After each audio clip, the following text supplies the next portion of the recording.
Bəzi insanlar var ki, onların məqamı belədir ki, Allahın cənnətinə ümidvar olur, cəhənnəm ateşindən də qorxur. Normal. İnsan da var ki, yox, artıq bu etapı keçib, böyük bir məqamdadır.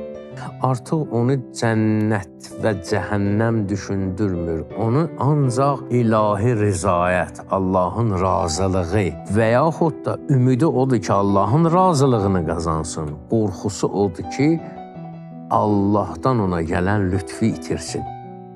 İkisində də qorxu və ümid var. Hər hansı məqamın yiyəsi olursan ol. Ya Allahın cənnətinə meylun var, həvəsin var, əbədi səadət axtarırsan və yaxud da ki, cəhənnəmindən qorxursan. Birində ümid var, birində qorxu. Elədir? Bəli.